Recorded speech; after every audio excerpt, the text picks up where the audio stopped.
5e époque. Grenoble, 2 août 1795. La nuit, caché chez un pauvre menuisier. Est-ce moi? Suis-je ici, mon Dieu? Veillez sur elle. Ange du Tout-Puissant, couvrez-la de votre aile. Quoi? J'ai laissé Laurence à la foi du rocher. Mon cœur brisé n'a-t-il rien à se reprocher? Mais pouvais-je, mon Dieu, repousser la prière du mourant qui m'appelle à son heure dernière? Pouvais-je résister à la voix du pasteur qui de ma pauvreté se fit le protecteur? M'accueillit tout enfant parmi les saints lévites, m'y chérit entre tous, non pas pour mes mérites, mais pour mon abandon, et fut dans le saint lieu mon maître, mon ami, mon père selon Dieu. Quand il n'a pour palais qu'un cachot sur la terre, quand de l'épiscopat le sacré caractère est aujourd'hui son crime et son arrêt de mort, quand l'échafaud dressé lui présage son sort, que, n'ayant que le fond de son calice à boire, il cherche un nom ami bien loin dans sa mémoire, que le mien s'y réveille et se présente à lui, qu'il m'appelle à son aide, implore mon appui. Qu'un hasard merveilleux que Dieu seul peut conduire fait monter jusqu'à moi le cri de son martyr. Ah, pouvais-je être un homme et ne pas accourir? Sans une voix d'amis, le laisser là mourir? Non, non, j'aurais été parjure, ingrat ou lâche. Quelle ivresse aurait pu me cacher cette tâche? Laurence me poussait du cœur au dévouement. Des choses d'ici-bas, divin enchaînement, par quel simple ressort la main de Dieu dirige ce sort où l'œil ne voit que hasard et prodige. Un pauvre Savoyard, dans la froide saison, descend de son chalet et serre dans la prison, porte l'eau, fend le bois, des guichetiers sévères, prend, pour les adoucir, tous les durs ministères, et, quand il a trempé la soupe aux prisonniers, revient, le cœur content, dormir dans son grenier. Cet homme est le neveu du seul berger qui sache les mystères profonds de l'antre qui nous cache. Il monte à son village, il dit au vieux berger que l'évêque est captif et qu'on va le juger, qu'il lui parle souvent, que sa main enchaînée s'abaisse tous les jours sur sa tête inclinée, qu'il attend sa couronne avec sérénité, comme un juste qui voit du cœur l'éternité, qu'il ne demande pas grâce au bourreau d'une heure, qu'il voudrait seulement revoir, avant qu'il meure, un des fils que sa main devait sanctifier, qu'il a quelque secret divin à confier, qu'il en nomme souvent un d'un accent plus tendre, Jocelyn, le plus jeune. Oh, s'il pouvait l'entendre, oh, celui-là du monde ne le laisserait pas monter sans une main les marches du trépas. Le berger, en mon nom, croit que Dieu lui commande de découvrir le fils que l'évêque demande. Il leur révèle la grotte où son pas m'a conduit. Ces deux hommes de bien y montent dans la nuit pour franchir le ravin où le torrent déborde. Au tronc sur l'autre rive, ils lancent une corde. Ils approchent. J'entends leurs pas lourds retentir. Laurence, qui dormait, ne me voit pas sortir. Les bergers, en 2 mots, me font leur saint message. Une lutte rapide en moi-même s'engage. L'amour dans mon esprit combat le dévouement. Mais la mort n'attend pas. Je demande un moment. Je rentre dans la grotte et j'arrache une feuille du livre où pour prier Laurence se recueille. J'écris ces mots tremblants. Dors en paix, mon amour. Mon absence de toi ne sera que d'un jour. Ce papier, tout trempé des pleurs dont je l'arrose, ma main sur son chevet, tremblante, le dépose. Quel réveil! Je n'ai pu y penser sans frémir. Je regarde un moment ce front calme dormir, sans mon cœur se fendre au paisible sourire qui la trompe en dormant quand je vais au martyr. Si je la réveillais, je ne partirais pas. Du guidet patient, j'entends sonner les pas. Je me jette à genoux au bord de cette couche. Je colle sur ses pieds mon front, mes yeux, ma bouche. J'invoque dans mon cœur tous les anges de Dieu, à la garde de l'ange assoupi dans ce lieu. Je les bénis de l'œil et à l'armée du geste. Mon pied fixé s'arrache au sol où mon cœur reste. Les bergers, loin du roc, m'entraînent avec eux. Je descends sur l'or par l'échelle aux 1000 nœuds. Dans le chalet désert, j'échange avec le pâtre, mes vêtements usés contre un sarrau blanchâtre. Je chausse mes pieds nus de ses souliers à clous. Mes longs cheveux bouclés qui roulent sur mon cou, mon front hâlé, mes doigts qu'agercé la froidure d'un jeune montagnard me donne la figure. À travers les hameaux inconnus, je descends, sans qu'un aspect nouveau me trahisse au passant. Mon guide sur ses pas me conduit par la ville, comme son compagnon me loge en son asile. Et, dans la prison même, introduit avec lui, au pied du Saint-Martyr, je dois être aujourd'hui.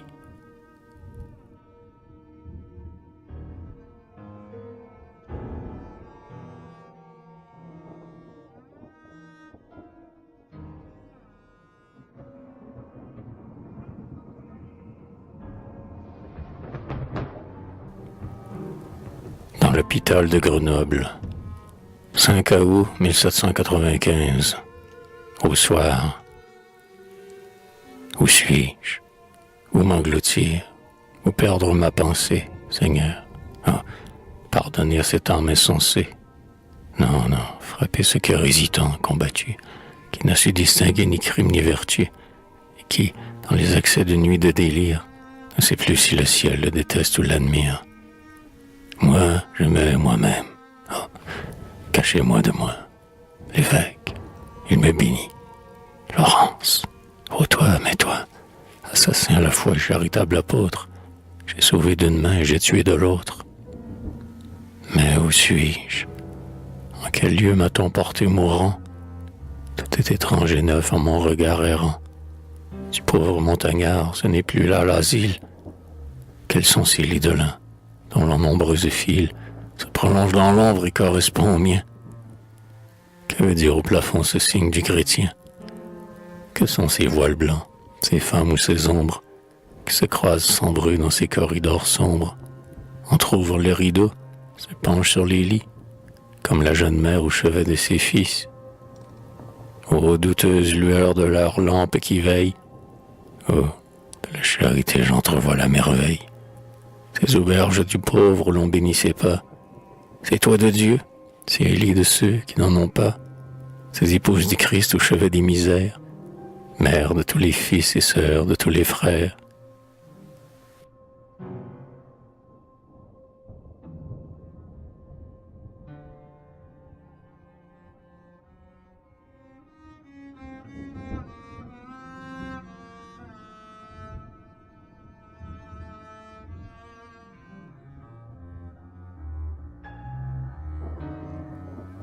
Même lieu, c'est ça, 1795, le matin.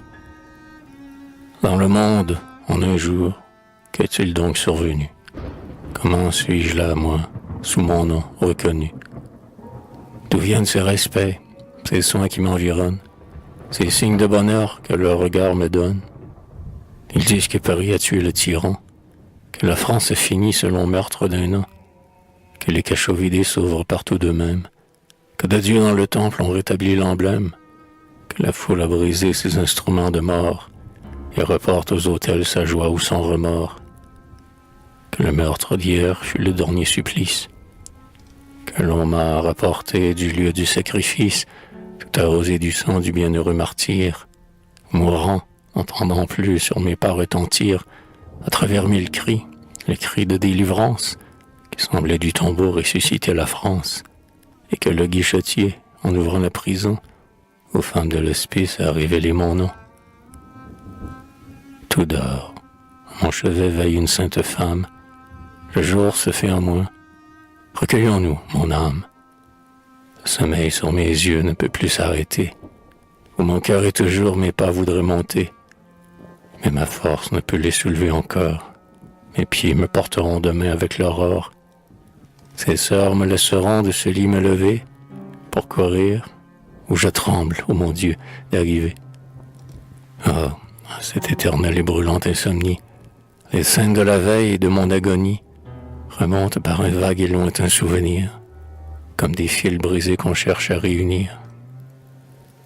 Ils viennent dans mon front se renouer en foule, Moi-même, à mes yeux, le tableau se déroule. Je me comprends enfin. Je me sens, je me vois.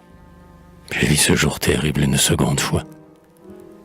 De l'évêque captif, le juge populaire avait voté la mort le soir, dans sa colère. J'entendais en passant les coups sourds du marteau qui clouait dans la nuit le bois de l'échafaud. J'entrai dans la prison.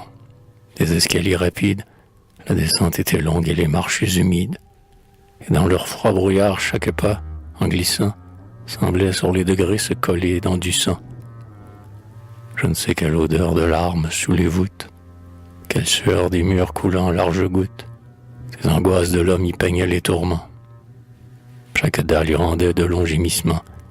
On eût dit que ces murs, ces froides gémonies, comme des condamnés suaient leurs agonies. Au bas de cet obscur et profond entonnoir, l'affreux cachot s'ouvrait sur un corridor noir, tout creusé dans le roc, hormis l'étroite porte, dont les lourds gonds scellaient la grille basse et forte. Sous la main du geôlier qui tourna les verrous, la porte en gémissant recula devant nous. L'ombre humide pâlit au feu de sa lanterne, qui jeta sur les murs un jour livide et terne. Et je vis le vieillard, ébloui par ce jour, qui regardait sans voir du fond du noir séjour. Le rayon concentré, dardant sur sa figure, la détachait en clair de la muraille obscure, comme si, du cachot pour acheter l'affront, une auréole sainte eût éclairé son front. Fléchissant sous ses fers rivés dans la muraille, leur poids lourd affaissait un peu sa haute taille. Ses ébis troués, les somptueux débris, laissaient percer partout ses membres amaigris. Il serrait d'une main autour de sa ceinture, les pauvres prisonniers à la blanche couverture. De l'autre, il soutenait le gros faisceau de fer qui tombait en anneaux de ses bras découverts. Ses pieds nus, que nouaient deux restes de sandales, tout violet de froid, frissonnait sur les dalles. Un tas de paille humide et rongé par les bords, gardant encore l'empreinte et les plis de son corps, une écuelle de bois pour recevoir la soupe, une goutte de vin dans le fond d'une coupe. Son palais debout était l'ameublement, le breuvage, le lit, le vase et l'aliment. Mais les traits allongés de son pâle visage, ses cheveux éclaircis, souillés, blanchis par l'âge, sur son front demi-chauve en couronne bouclée, ou sur son maigre buste en anneaux déroulés. Sa barbe, qui devenant le fer n'a retranché, sur le creux de ses joues en écume penchée, ses yeux caves, cernés par un sillon d'azur, brillant comme un charbon dans leur orbite obscure. Son regard, affilé par cette ombre éternelle, nous cherchant sans nous voir du fond de sa prunelle. La force écrite en haut dans ses sourcils épais, sur sa lèvre entr'ouverte, un sourire de paix. Dans ses traits, imprégnés d'une sainte harmonie, la résignation au sein de l'agonie. L'humanité vaincue asservie à la foi, tout éclatait en lui. J'ai cru voir devant moi un de ces champions des vérités nouvelles que les anges de Dieu servaient, couvaient des ailes, et qui, nourris déjà du pain caché du fort, exultaient du supplice et vivaient de leur mort. À l'entrée, ébloui par ce front de lumière, sur mes genoux tremblants, je tombais sur la pierre, comme si quelque main m'eût forcé de plier, n'osant ni m'approcher ni m'enfuir. Le geôlier lui dit que votre nuit avec Dieu se consomme. J'ai rempli ma promesse. Et voilà ce jeune homme. Puis, posant à mes pieds sa lanterne, il sortit, et, refermé sur nous, le battant retentit. « Est-ce vous, mon enfant? Venez, que je vous voie. Oh, que ma dernière heure est la dernière joie de presser sur mon cœur un fils en Jésus-Christ. Un frère dans ma foi, nourri du même esprit. Soyez béni, mon Dieu, dont la grâce infinie me gardait en secret ce don pour l'agonie. J'ai vidé jusqu'au fond mon calice de fiel, mais la dernière goutte a l'avant-goût du ciel. Mon fils, je vais mourir. Mon éternelle aurore, ma dernière nuit va tout à l'heure éclore.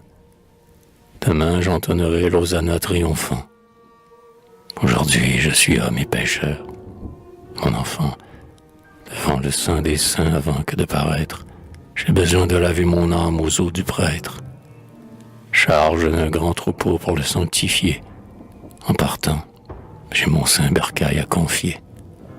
Je n'ai pu déposer que dans sa main sacrée les clés du Saint des Saints dont je garde l'entrée. Je n'ai pu recevoir le pardon que de lui. Je le donnais hier, je l'implore aujourd'hui. Mais tous ceux qui portaient le divin caractère, fugitifs ou proscrits, sont errants sur la terre. L'exil ou la prison ou le couteau mortel n'épargne nul de ceux qui montaient à l'autel. Il ne reste que vous, pauvres jeunes lévites, qui n'aviez pas encore lié vos mains bénites. J'en demandais au ciel un seul, à deux genoux. Dieu m'inspirait, mon fils, et je pensais à vous. Oh, que mon cœur d'ici pressentait bien le vôtre. J'étais sûr que, fidèle au devoir de l'apôtre, la prison, l'échafaud vous verrait accourir, séduit par le martyr et tenté de mourir, et que, plus il est plein de l'horreur du supplice, plus vous accepteriez de boire mon calice. Je ne répondais rien, et je n'entendais plus. Et je baissais dans l'ombre un front rouge et confus. Faut-il mieux m'expliquer, reprit-il. Un saint prêtre est nécessaire à Dieu. Mon fils, vous allez l'être. Pour qu'un double holocauste ici soit consommé, la Providence et moi, nous vous avons nommé. Je vais vous consacrer sur ce bord de ma tombe. Baissez la tête, enfant, pour que le crème y tombe. Et quand l'esprit de force aura coulé sur vous, je vais, pécheur mourant, tomber à vos genoux et recevoir de vous dans le saint sacrifice le pain du viatique et le vin du supplice. Recevez du martyr l'auguste sacrement. Mourez pour que Dieu vive, ô mon Père, un moment, lui dis-je en repoussant du front le sacré signe. Arrêtez, arrêtez, tremblez, j'en suis indigne. Mon âme est à mon Dieu, mon sang est à ma foi, mais mes jours profanés, ils ne sont plus à moi. Et Dieu n'exige pas que je lui sacrifie 2 morts dans une mort, 2 cœurs dans une vie. Son œil sonda le mien, et son front s'obscurcit.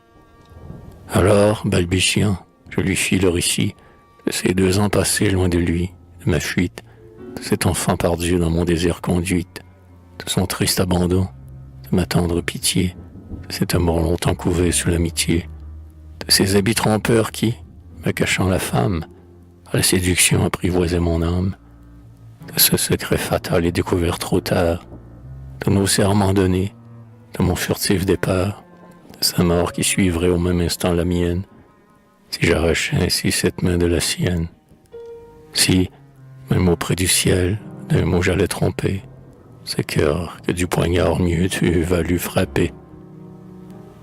Je me tus. En ces traits indignés, je crus lire tantôt l'horreur, tantôt un dédaigné sourire. Ainsi donc, mon enfant, voilà ce grand secret, dont tout autre qu'un père, en l'écoutant, rirait. Voilà dans quel honteux ridicule piège l'esprit trompeur poussait vos pas au sacrilège. Insensé, bénissez ce hasard de ma mort, qui vous prend sur l'abîme et vous arrête au bord. Que l'esprit tentateur, prêt à vous y conduire, connaissait bien ce cœur qu'il avait à séduire. Quand il ne peut au crime entraîner nos élus, il les y mène aussi, mon fils, par leur vertu. Ah, brisez son embûche et rougissez de honte. Quoi? Ce rêve d'une âme à s'enflammer trop prompte pour un enfant jeté par hasard sous vos pas? Ce trouble d'un cœur pur qui ne se connaît pas? D'un périlleux amour, cette amitié prélude, mauvais fruit du loisir et de la solitude? Ces élans, ces soupirs, ces serrements de main que le vent de la vie emportera demain, ces jeux de 2 enfants loin des yeux de leur mère, qui prennent pour amour leur naïve chimère, risible enfantillage des sens et du cœur, voilà ce qui du ciel en vous serait vainqueur. Voilà pour quel appât, voilà pour quelle cause, vous trahiriez le vœu que ce temps vous impose. Vous laisseriez ma mort sans secours, sans adieu, le temple sans ministre et le monde sans Dieu. Je ne me doutais pas que, dans ces jours sinistres, l'autel est lavé du sang de ses ministres, pendant que des cachots, chacun d'eux comme moi, s'élancent à l'échafaud pour confesser sa foi, pendant que l'univers avec horreur admire la bataille de sang du juge et du martyr, attendant, pour savoir à quoi fixer son cœur, des bourreaux ou de nous qui restera vainqueur. Je ne me doutais pas qu'un des soldats du temple dût livrer d'autrefois la lumière et l'exemple, au grand combat de Dieu refusant son secours, amollissait son âme à de folles amours. Au pied des échafauds périssaient ses frères, sacrifiés aux dieux des femmes étrangères. Pensant sous quel débris des temples du Seigneur il cacherait sa couche avec son déshonneur. Oh mon père, pitié, quel mot osez-vous dire? Le ciel sait si mon cœur a tremblé du martyr. Il sait si j'hésitais, pour arriver à vous, d'affronter cette mort dont je serais jaloux. Mais ébloui de zèle, et moins homme qu'apôtre, vous ne jugez, hélas, nos cœurs que par le vôtre. Vous croyez que mon cœur, de l'amour triomphant, n'arracherait qu'un rêve au sein de cet enfant, que le sien m'oublierait, que je pourrais moi-même rapporter aux autels tout l'amour dont je l'aime. Absous par votre main d'un parjure innocent, noyer son souvenir dans des pleurs ou du sang. Que cette affection au cœur enraciné, cette existence à deux, ce rêve d'une année, ce rayon qui nous fit ensemble épanouir, comme un rêve d'un soir pourrait s'évanouir. Connaissez mieux l'amour de l'homme et de la femme. Ils joignent leur double vie en une seule trame. Ils survivraient coupables à la honte, au remords, plus vivants que la vie, plus forts que la mort.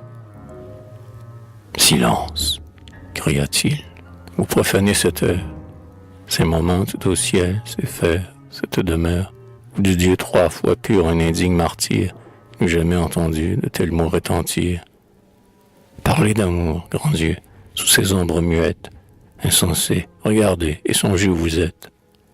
Voyez dans les cachots ses membres amaigris, ses bras levés à Dieu par des chaînes meurtries, cette couche où l'église expire, et sans rêve, le baiser de l'époux dans le tranchant du glaive, ce sépulcre des morts par la vie habitée, qui ne se rouvre plus que sur l'éternité. Ces fers dont les anneaux tout rouillés sur nos membres ont rivé Jésus-Christ à chacun de ses membres, et ce pain d'amertume et ce vase de fiel, délicieux banquet de ces noces du ciel.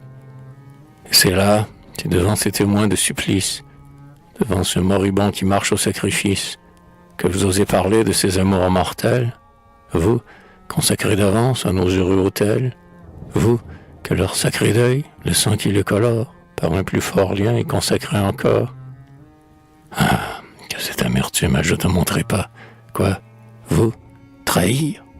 Mais non, cela ne se peut pas. Vous ne souillerez pas une si chaste vie, vous ne jetterez pas à mon front cette lie, vous ne donnerez pas cette absinthe, au lieu d'eau, au vieillard qui demande une goutte au bourreau. Vous ne laisserez pas l'âme de votre père partir sans emporter le pardon qu'elle espère, sans avoir entendu de ministre de Dieu la parole de paix, le salut d'adieu.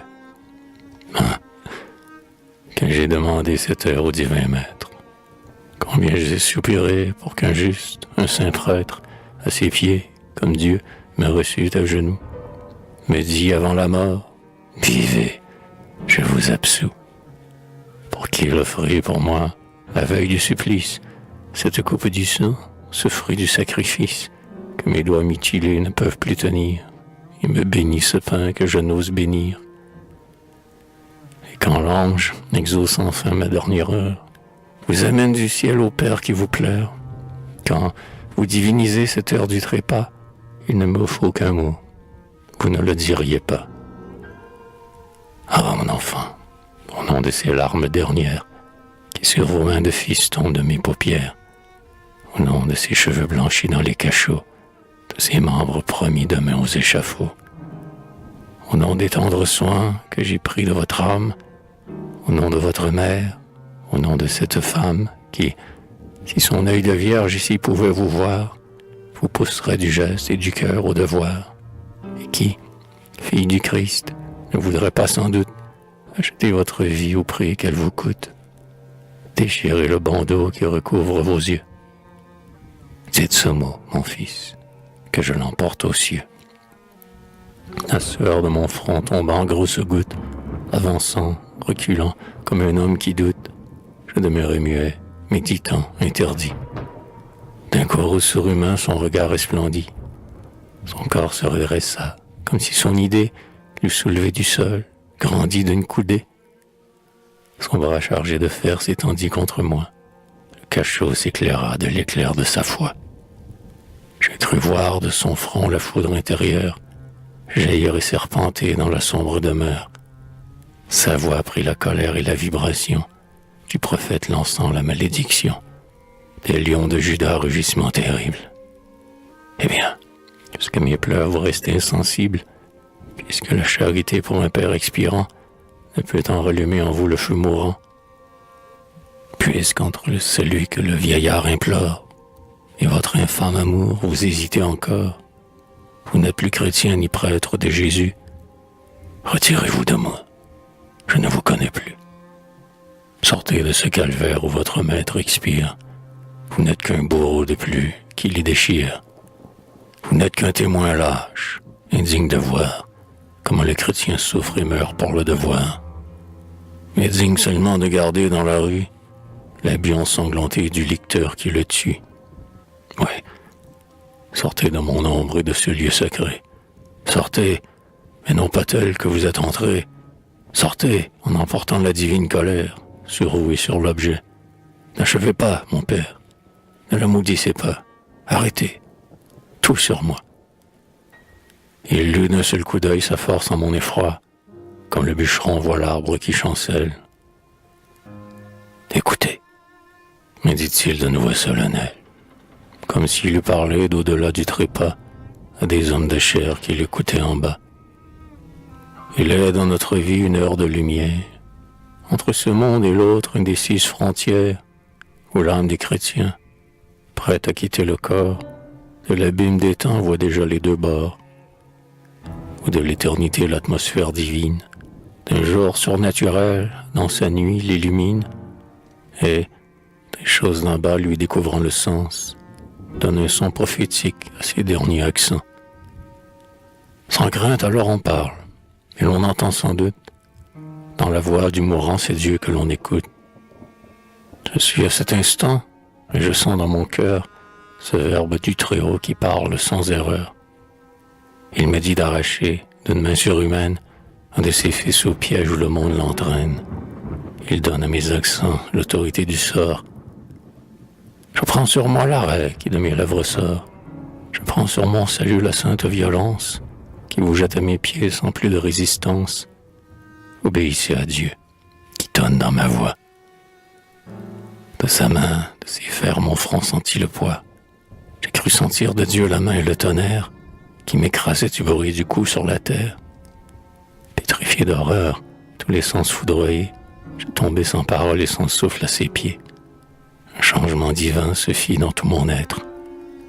Quand il me releva de terre, j'étais prêtre. Le vieillard à son tour à mes pieds se jeta et confessa sa vie au Dieu qui l'écouta, puis me fit célébrer pour lui le saint mystère. Un angle du rocher fut notre autre calvaire. Sur cet autel des pleurs, un noir morceau de pain fut l'image du Dieu que lui rompit ma main. Une coupe de bois fut le divin calice, où le vin figura le sang du sacrifice. Et la lampe, jetant si funèbre clarté, le cierge et le flambeau de nos solennités. Je répétais les mots qu'il me dictait lui-même. Quand je fus au moment du festin suprême, le prêtre, rappelant le symbolique à Dieu, dans ce pain voit un corps, et dans ce corps un Dieu. Le lieu, l'émotion, l'heure, ces murs funèbres, l'écho des mots sacrés roulant dans ces ténèbres, se mourant à mes pieds dans un divin transport, me demandant des yeux l'aliment de sa mort, ces sentiments confus de m'immoler moi-même à cette charité dont je tenais l'emblème, ce retentissement de ma pensée en moi, tout concentra mon âme en un éclair de foi.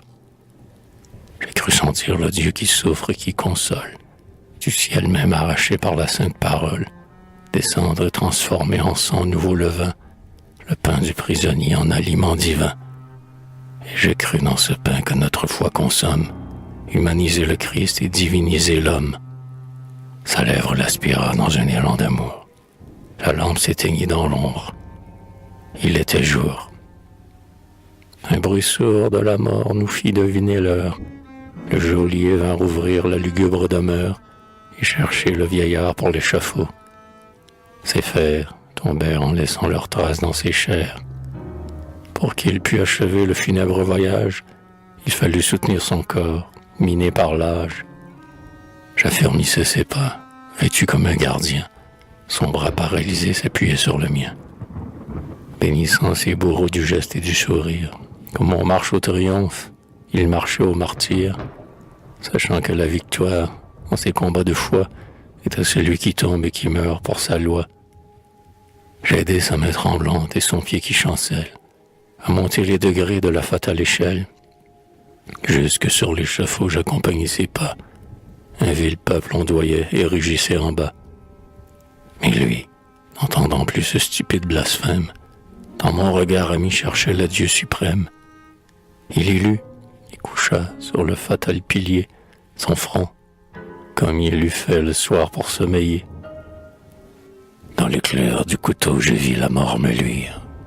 Moi-même, je tombais éteint du sang du martyr, confusément frappé de rumeurs et de cris, soit qu'à l'horreur du sang glacé mes esprits, soit qu'animé par Dieu d'un plus mal courage, tant que je n'avais pas accompli son message. Mon œuvre consommée, et le saint vieillard mort, je n'épuisasse plus de force dans l'effort, et, retrouvant Laurence en mon cœur effacé, je tombasse frappé par ma propre pensée. Ah, je respire enfin. Providence de Dieu, on vous trouve attentive et présente en tout lieu. Une sœur de l'évêque, aimable et douce sainte, qui vit tout au Seigneur, cachée en cette enceinte, a reçu dans son sein le terrible secret, m'a dit qu'à la montagne elle-même elle irait, prendre demain l'enfant, l'aimer comme sa fille, jusqu'à ce qu'une lettre instruisît sa famille, et qu'on vint la chercher pour lui rendre la foi, et son nom et ses biens, que lui rendaient les lois.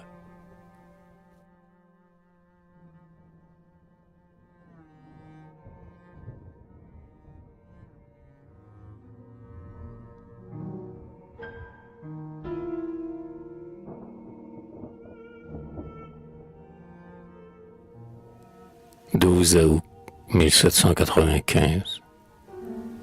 Précédé de la sœur que le pâtre accompagne, ce matin, faible et seul, j'ai gravi la montagne, m'arrêtant, hésitant, revenant sur mes pas, comme un homme qui doute ou qui marche au trépas. Arrivé sur les bords de la gorge profonde, dont 3 jours de soleil avaient abaissé l'onde, j'ai retrouvé 2 sapins l'un à l'autre liés, par le bout sur un bord et sur l'autre appuyés. Pont que les 2 bergers avaient jeté sans doute, pour que la pauvre sœur y pût frayer sa route. Ils venaient de passer, et j'entendais leur voix. Par des ravins franchis dans mes jeux tant de fois, je devançai leurs pas qui cherchaient une issue, et je fus à la grotte avant qu'ils l'eussent vue. Mais à la fois brûlant, tremblant d'y pénétrer, la force de mon cœur me faillit pour entrer. Écartant d'une main le feuillage du hêtre, je me pendis de l'autre au roc de la fenêtre. Et, le cœur écrasé, sans souffle, l'œil hagard, je sondai jusqu'au fond la grotte d'un regard. Je la vis, en mon sein mon cœur cria « Laurence !» et ma lèvre étouffa ses cris dans son silence. Elle était à genoux sur ses talons pliés, ses membres fléchissant la roche appuyée, son front pâle et pensif, que la douleur incline, comme écrasé du poids, penché sur sa poitrine. Ses bras tout défaillants passaient autour du cou, de sa biche qui dort les flancs sur son genou, et pressant d'une étreinte inerte et convulsive l'animal qui dressait une oreille attentive, et, du tendre regard que son œil lui dardait, semblait attendre aussi celui qu'elle attendait. Ses longs cheveux traînaient en flocons sur la corne, sous ses cils abaissés son regard terne et morne se relevait parfois comme pour écouler des larmes que ses yeux ne sentaient pas couler. Sa respiration, dans son sein inégal, en soupirs, en sanglots, sortait par intervalles. Le bruit qu'en approchant les pas firent en haut réveilla son oreille et son âme en sursaut. Elle se redressa comme un mort qu'on appelle, courut les bras ouverts. « Jocelyn !» cria-t-elle. La sœur parut dans l'ombre. « Oh ciel, ce n'est pas lui. » Elle fléchit, chercha sur la pierre un appui, et d'un œil foudroyé, fixe comme son âme, regarda sans parler les pâtres et la femme. « Ma fille, dit la sœur, venez, ne craignez pas. Je viens comme une enfant vous prendre entre mes bras. Dieu, qui vous donna, qui vous enlève un frère, au lieu d'un frère en moi, vous envoie une mère. » Alors, en peu de mots, tout lui fut raconté. Par quel coup du destin Dieu l'avait emporté? Par quel vœu arraché à mon âme surprise, la mort m'avait jeté tout saignant dans l'église? Et comment, et mon nom et tout, ce doux passé, son cœur pour jamais devait être effacé. C'est un rêve d'enfant qu'on regrette et qu'on pleure, mais qu'un rayon du jour dissipe en un quart d'heure. Il n'en restera rien qu'un souvenir bien doux, un invisible ami qui priera Dieu pour vous. Laurence écoutait tout, immobile, éperdu, la main avec terreur vers la sœur étendue, comme pour repousser de l'œil et de la main les coups de chaque mot qu'elle écartait en vain. Son œil ouvert et morne, égaré dans le vide, sa lèvre frémissante, entr'ouverte, livide, sur sa bouche les mots manquant la douleur, femme changée en marbre, en ayant la pâleur. Tout à coup, je ne sais quel éclair de pensée lui remonta du cœur sur sa joue effacée. Son front reprit la vie et s'éteignit un peu. La colère anima son œil d'un sombre feu. Ses cheveux, par l'angoisse aplatis sur sa tête, ondoyèrent, pareil au flot dans la tempête. Sa lèvre, du courroux prenant le pli soudain, y mêla dans l'horreur le rire du dédain. De la pieuse sœur les mains jointes tremblèrent, et d'effroi sous son œil les pâtres reculèrent. « Ah, vous mentez, dit-elle. Ah, qui que vous soyez, retournez seul vers ceux qui vous ont envoyé. Vous pensiez que j'étais un enfant qu'on abuse? Allez, mon cœur n'est pas dupe de cette ruse. Vous voulez profiter d'une absence d'un jour pour m'arracher au lieu où j'attends son retour? Mais s'il en est ainsi, détrompez-vous, madame, car vous arracheriez plutôt le corps à l'âme, et ce bloc au rocher par les siècles durcis, que mon cœur à son cœur et que mes pieds d'ici. Sa voix d'airain vibrait dans la grotte ébranlée.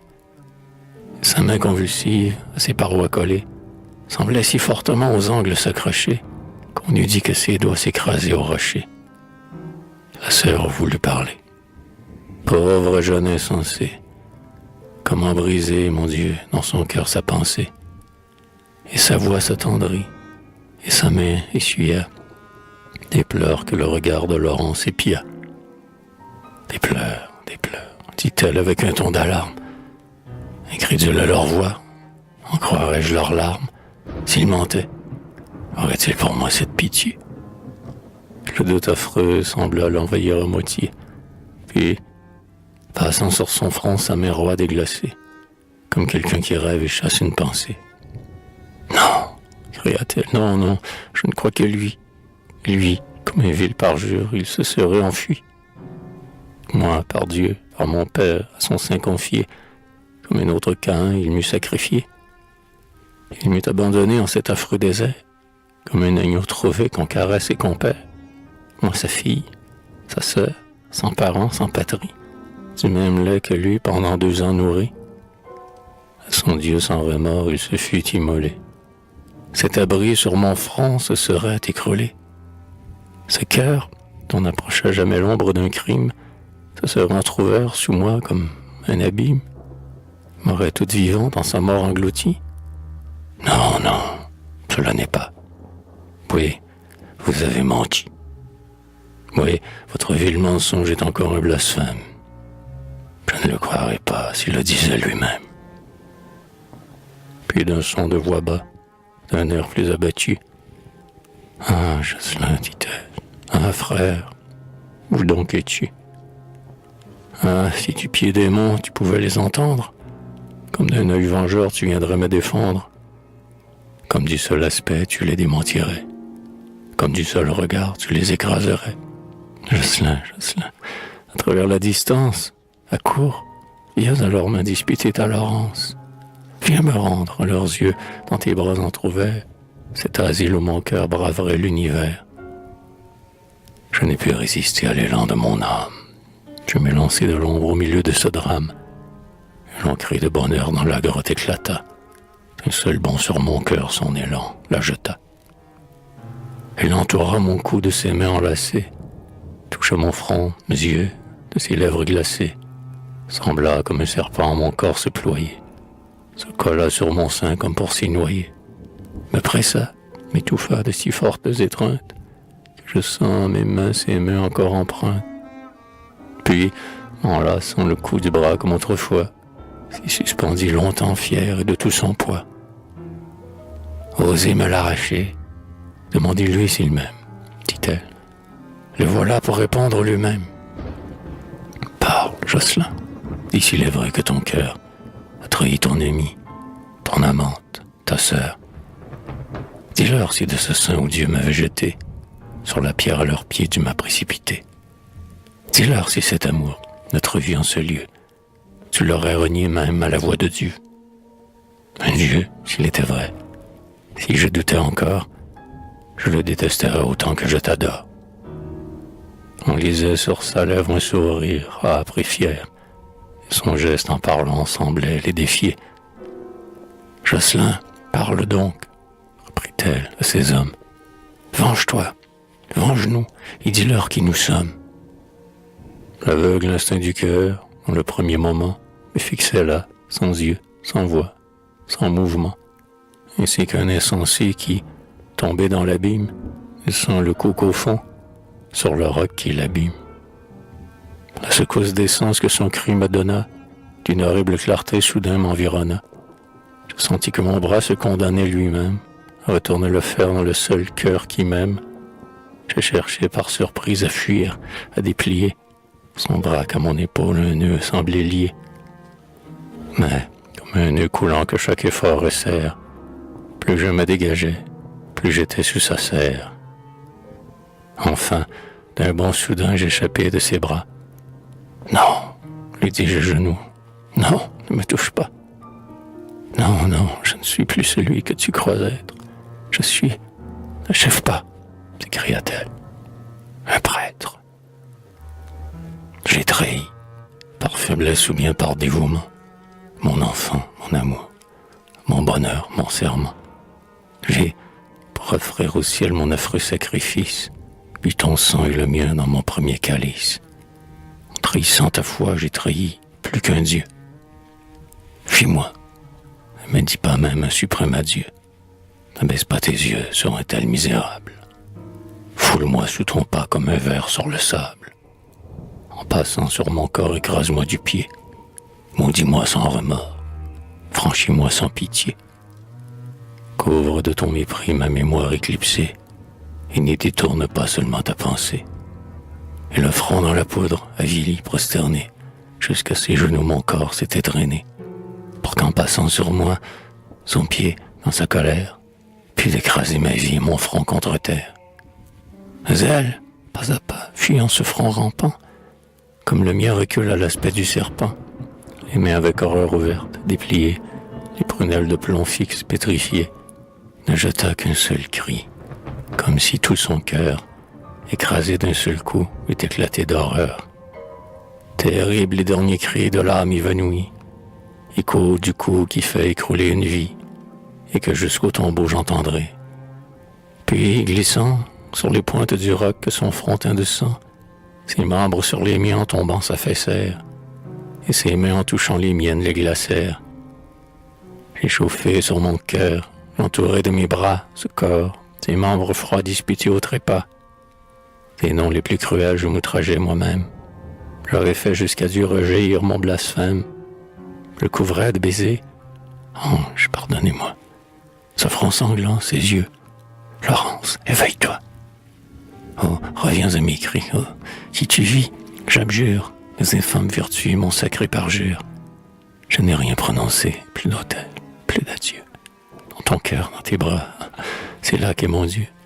C'est là que je n'aurai de flamme que ta flamme, d'autre ciel que tes yeux, d'autre âme que ton âme. Non, non, ils ont menti. Reviens, reviens au jour.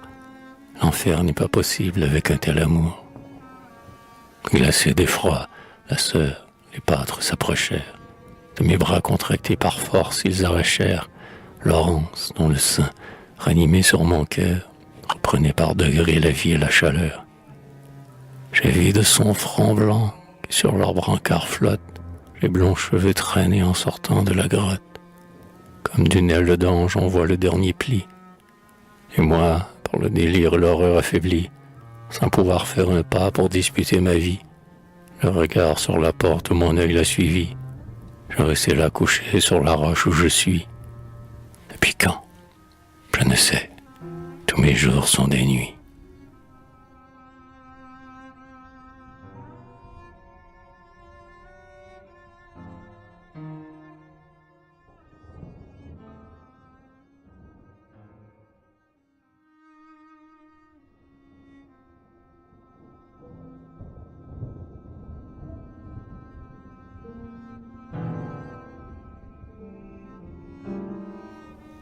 Grotte des Aigles, 15 août 1795.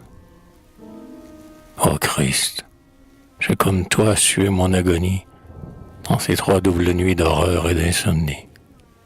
Ah, pourquoi cette voix dans mon Gethsémani ne me dit-elle pas aussi? Tout est fini.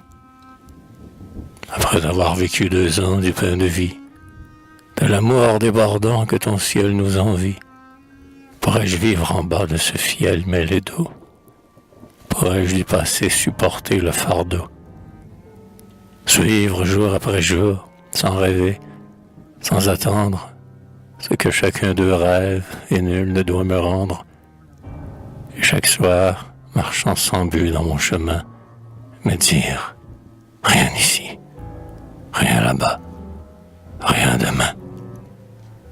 Ma vie est un sépulcre où Dieu même condamne le souvenir, semblable à la lampe profane, qui ne doit plus brûler dans la peine un tombeau.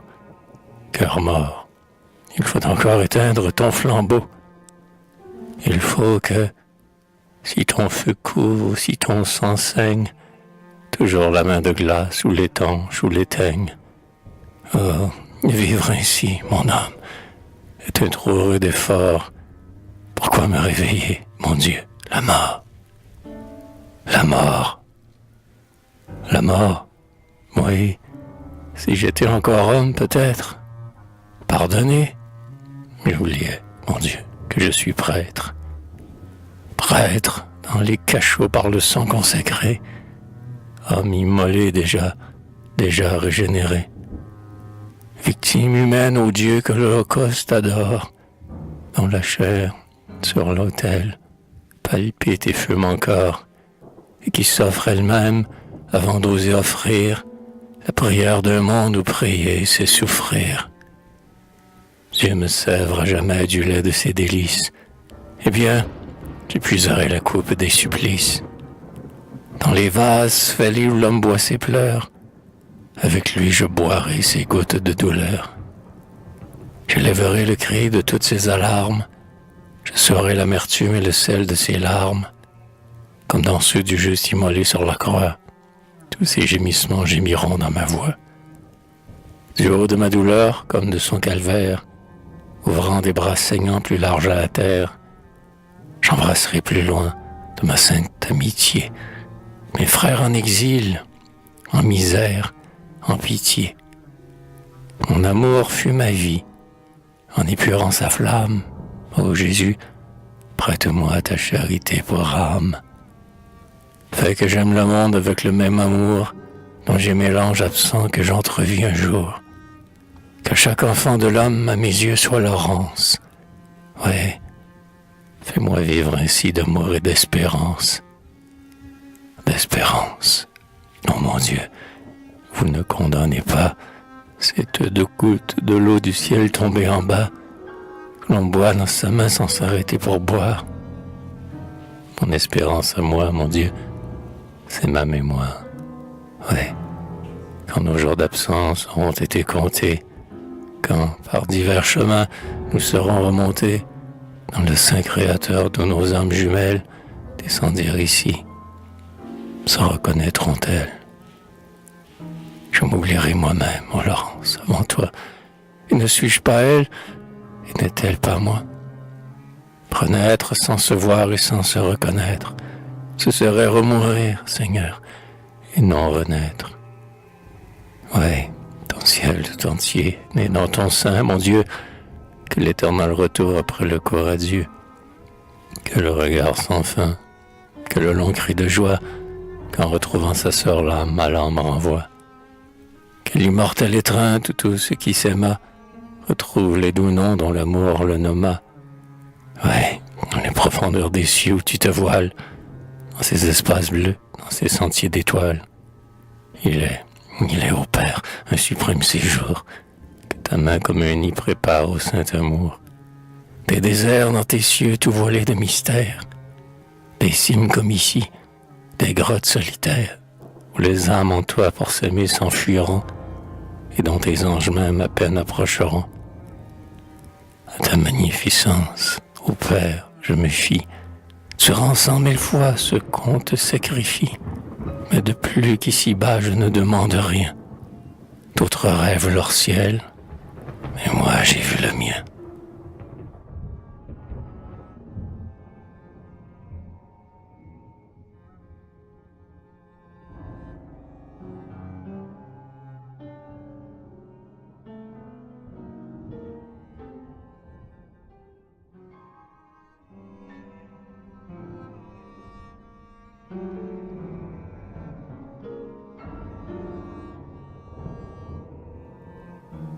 De la grotte, 16 août 1795.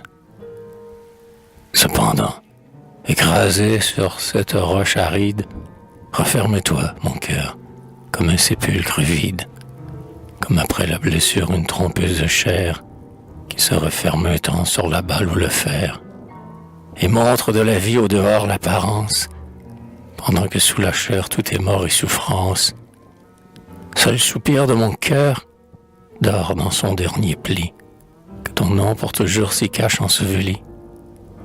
Dans mes rêves éteints, sur mes lèvres glacées, ne remonte jamais du fond de mes pensées, que les hommes trompés ne se doutent jamais, qu'en les aimant, c'était encore toi que j'aimais, que de ma charité l'âme était un mystère, que je vivais du ciel en marchant sur la terre.